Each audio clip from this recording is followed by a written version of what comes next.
शांताकारं भुजगसेनं पद्मनाभं सुरेशं विश्वाधारं गगनसदृशं मेघवर्णं शुभांगं लक्ष्मीकान्तं कमलनयनं योगवृधानगम्यं वंदे विष्णु भवभयहरं सर्वलोकैकनाथं।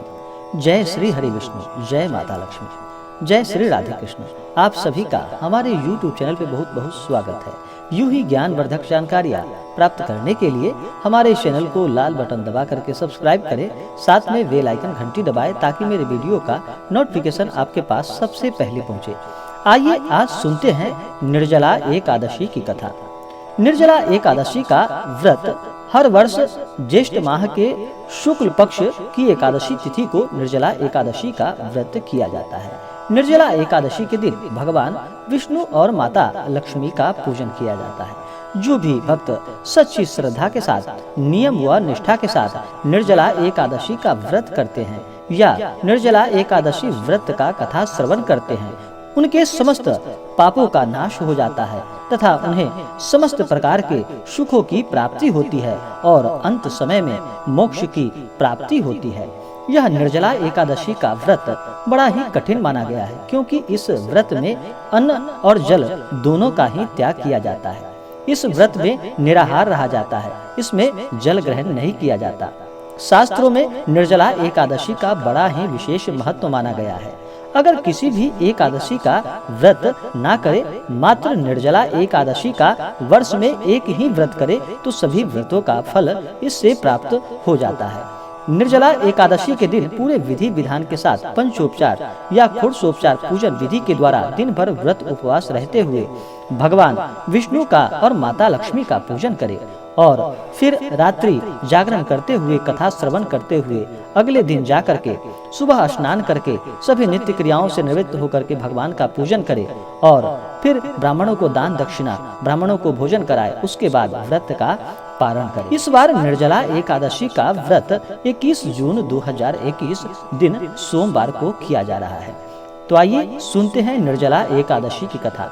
तो बोलिए प्रेम से भगवान विष्णु की जय, माता लक्ष्मी की जय, एकादशी माता की जय। बहुत समय पहले की बात है कि एक बार भीमसेन, अर्जुन, नकुल, सहदेव और युधिष्ठिर सभी एक साथ बैठे थे। महर्षि वेद व्यास जी भी वहाँ बैठे थे और फिर कहने लगे। भीमसेन ने वेद व्यास जी से कहा कि हे पितामह, भ्राता युधिष्ठिर, माता कुंती, द्रौपदी, अर्जुन, नकुल और सहदेव आदि सब एकादशी का व्रत करने को कहते हैं, परंतु मैं उनसे कहता हूँ कि भाई, मैं भगवान की शक्ति पूजा आदि तो कर सकता हूँ, दान भी दे सकता हूँ, परंतु भोजन के बिना नहीं रह सकता। इस पर व्यास जी कहने लगे कि हे भीमसेन, यदि तुम नरक को बुरा और स्वर्ग को अच्छा समझते हो तो प्रति मास की दोनों एकादशियों को अन्न मत खाया करो। भीमसेन कहने लगे कि हे पितामह, मैं तो पहले ही कह चुका हूँ कि मैं भूख सहन नहीं कर सकता। यदि वर्ष भर में कोई एक ही व्रत हो तो वह मैं रख सकता हूँ, क्योंकि मेरे पेट में वृक नामक वाली जो अग्नि है, सो मैं भोजन किए बिना नहीं रह सकता। भोजन करने से वह शांत रहती है, इसलिए पूरा उपवास तो क्या, एक समय भी बिना भोजन किए रहना मेरे लिए कठिन होगा। अतः आप मुझसे कोई ऐसा व्रत बतलाइए जो कि वर्ष में केवल एक ही बार करना पड़े और मुझे स्वर्ग की प्राप्ति हो। तो व्यास जी कहने लगे कि हे पुत्र, बड़े बड़े ऋषियों ने बहुत शास्त्र आदि बनाए हैं, जिनसे बिना धन के थोड़े परिश्रम से ही स्वर्ग की प्राप्ति हो सकती है। इसी प्रकार शास्त्रों में दोनों पक्षों की एकादशी का व्रत मुक्ति के लिए रखा जाता है। व्यास जी के वचन को सुनकर भीमसेन नरक में जाने के नाम से ही भयभीत हो गए और कांपकर कहने लगे कि अब क्या करूं? मास में 2 व्रत तो मैं नहीं कर सकता, हाँ, वर्ष में एक व्रत करने का प्रयत्न अवश्य कर सकता हूँ। अतः वर्ष में एक दिन व्रत करने से यदि मेरी मुक्ति हो जाए तो ऐसा कोई व्रत बतलाइए। यह सुनकर व्यास जी कहने लगे कि वृषभ और मिथुन की संक्रांति के बीच ज्येष्ठ माह के शुक्ल पक्ष की जो एकादशी आती है, उसका नाम निर्जला एकादशी है। तुम उस एकादशी का व्रत करो। इस एकादशी के व्रत में स्नान और आचमन के सिवा जल वर्जित माना गया है। अन्यथा वह मद्यपान के सदृश हो जाता है। इस दिन भोजन नहीं करना चाहिए, क्योंकि भोजन करने से व्रत नष्ट हो जाता है। यदि एकादशी को सूर्योदय से लेकर द्वादशी के सूर्योदय तक जल ग्रहण ना करे तो उसे सारी एकादशियों के व्रत का फल प्राप्त होता है। द्वादशी को सूर्योदय से पहले उठकर स्नान आदि करके ब्राह्मणों को दान आदि देना चाहिए।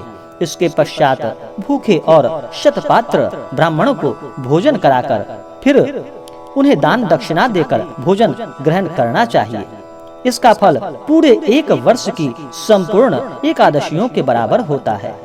व्यास जी कहने लगे कि हे भीमसेन, यह मुझको स्वयं भगवान ने बताया है। इस एकादशी का पुण्य समस्त तीर्थों और दानों से अधिक है। केवल एक दिन मनुष्य निर्जल रहने से पापों से मुक्त हो जाता है। जो मनुष्य निर्जला एकादशी का व्रत करते हैं, उनकी मृत्यु के समय यमदूत आकर उन्हें नहीं घेरते, वरन भगवान के पार्षद उन्हें पुष्पक विमान में बिठाकर स्वर्ग को ले जाते हैं। अतः संसार में सबसे श्रेष्ठ निर्जला एकादशी का व्रत है। इसलिए यत्न के साथ इस व्रत को करना चाहिए। उस दिन ओम नमो भगवते वासुदेवाय इस मंत्र का उच्चारण करना चाहिए और गौ का दान करना चाहिए। इस प्रकार व्यास जी की आज्ञा अनुसार भीमसेन ने इस व्रत को किया। इसलिए इस एकादशी को भीमसेनी एकादशी या पांडव एकादशी भी कहा जाता है।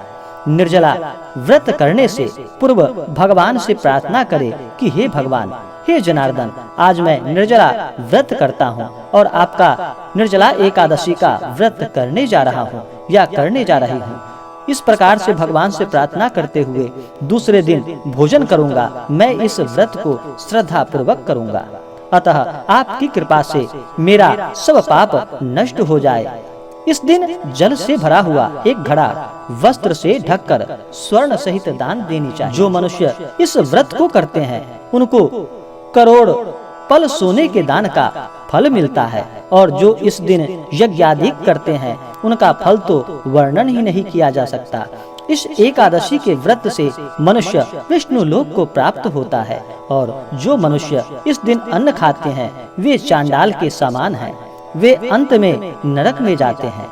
जिससे निर्जला एकादशी का व्रत किया है, वह चाहे ब्रह्म हत्यारा हो, मद्यपान करता हो, चोरी की हो या गुरु के साथ द्वेष किया हो, मगर इस व्रत के प्रभाव से वह स्वर्ग को जाता है। हे कुंती पुत्र, जो पुरुष या स्त्री श्रद्धा पूर्वक इस व्रत को करते हैं, उन्हें अग्नि लिखित कर्म करना चाहिए। प्रथम भगवान का पूजन, फिर गौदान, ब्राह्मणों को मिष्ठान व दक्षिणा देनी चाहिए तथा जल से भरे कलश का दान अवश्य करना चाहिए। निर्जला के दिन अन्न, वस्त्र, उपाहन यानी कि जूती आदि का दान भी करना चाहिए। और जो मनुष्य भक्ति पूर्वक इस व्रत को करते हैं या कथा को पढ़ते हैं या इस कथा को सुनते हैं, उन्हें निश्चित ही स्वर्ग की प्राप्ति होती है और उन्हें भगवान विष्णु और माता लक्ष्मी की कृपा से सभी प्रकार के सुखों की प्राप्ति होती है। तो बोलिए प्रेम से भगवान विष्णु की जय, माता लक्ष्मी की जय, एकादशी माता की जय। निर्जला एकादशी व्रत करने वाले को 10वीं की रात्रि से ही व्रत के नियम और निष्ठा का पालन करना चाहिए। 10वीं की रात्रि में शुद्ध और सात्विक भोजन ग्रहण करना चाहिए। इस दिन ब्रह्मचर्य का पालन करते हुए भगवान नाम का स्मरण करते हुए सोना चाहिए और अगले दिन एकादशी के दिन सुबह ब्रह्म मुहूर्त में उठ करके अपने सभी नित्य क्रियाओं से निवृत्त होकर के गंगा नदी या घर के जल में ही थोड़ा सा गंगा जल मिला करके स्नान करना चाहिए। शुद्ध वस्त्र धारण करना चाहिए और सबसे पहले भगवान सूर्य देव को अर्घ देना चाहिए। उसके बाद निर्जला एकादशी व्रत का संकल्प लेना चाहिए कि हे भगवान विष्णु, हे माता लक्ष्मी, आज मैं आपके निर्जला एकादशी का व्रत करने जा रही हूँ या करने जा रहा हूँ। इस प्रकार से मन में संकल्प लेते हुए दिन भर व्रत उपवास रहते हुए फिर भगवान का 2 समय सुबह और शाम के वक्त भगवान विष्णु और माता लक्ष्मी का पूजन करना चाहिए। इस दिन पूजन के लिए एक अच्छा सा पवित्र जगह ले, उस जगह को अच्छे से पवित्र करके भगवान का एक चौकी लगा करके उस पे पीला वस्त्र बिछाएं और भगवान विष्णु माता लक्ष्मी का प्रतिमा या फोटो रख करके पूरे विधि विधान के साथ पंचोपचार या षोडशोपचार पूजन विधि के द्वारा भगवान का पूजन करें।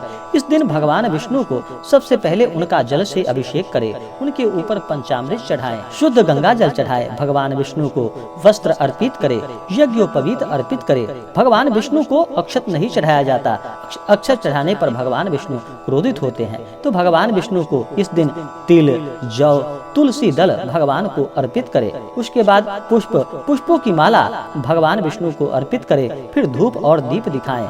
अपने सामर्थ्य और शक्ति के अनुसार भगवान को अनेक प्रकार का नैवेद्य अर्पित करे। फिर द्रव्य और दक्षिणा चढ़ाएं। पुंगी फल तांबूल भगवान को अर्पित करे।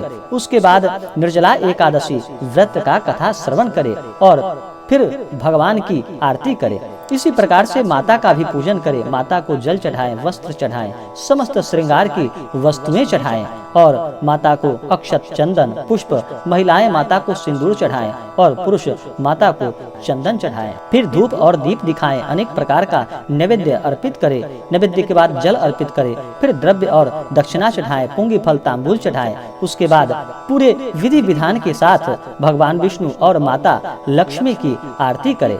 इससे अनंत गुना पुण्य फलों की प्राप्ति होती है। रात्रि में जागरण करते हुए, भजन कीर्तन करते हुए, प्रभु नाम का स्मरण चिंतन करते हुए रात्रि व्यतीत करे। इसके बाद फिर अगले दिन जा करके सुबह फिर स्नान करके शुद्ध वस्त्र धारण करे। भगवान सूर्य देव को अर्घ प्रदान करे। भगवान विष्णु माता लक्ष्मी का एक समय पूजन करके फिर ब्राह्मणों को दान और दक्षिणा प्रदान कर गरीबों को भोजन कराए और फिर व्रत का समय के अनुसार पारण करे। जो भी एकादशी का व्रत करते हैं उनको इस दिन बिल्कुल भी किसी के ऊपर क्रोध नहीं करना चाहिए। किसी के प्रति ईर्ष्या या द्वेष का भाव नहीं रखना चाहिए। अपने से बड़ों का सदा ही आदर और सम्मान करना चाहिए। महिलाओं का सदा ही सम्मान करना चाहिए। जिस घर में महिलाओं का सदा सम्मान होता है वहाँ माता स्थिर लक्ष्मी का वास होता है और माता उनके घर को धन और धान्य से भर देती है। और जहाँ भी महिलाओं का अपमान होता है वहाँ से माता लक्ष्मी रुष्ट होकर चली जाती है। तो महिलाओं का सदा सम्मान करें, भजन कीर्तन करते रहें, धर्म कर्म का कार्य करते रहें। इससे प्रभु भक्ति की प्राप्ति होगी और समस्त प्रकार के सुखों की प्राप्ति होगी। तो आशा करता हूँ कि यह जानकारी आपको अच्छा लगा हो। ऐसे ही ज्ञानवर्धक जानकारियाँ प्राप्त करने के लिए हमारे इस चैनल को लाल बटन दबा करके सब्सक्राइब करें, साथ में बेल आइकन घंटी दबाएं ताकि मेरे वीडियो का नोटिफिकेशन आपके पास सबसे पहले पहुँचे। वीडियो को लाइक और अपने मित्रों तथा दोस्तों के साथ शेयर करें। सुखी रहें और स्वस्थ रहें।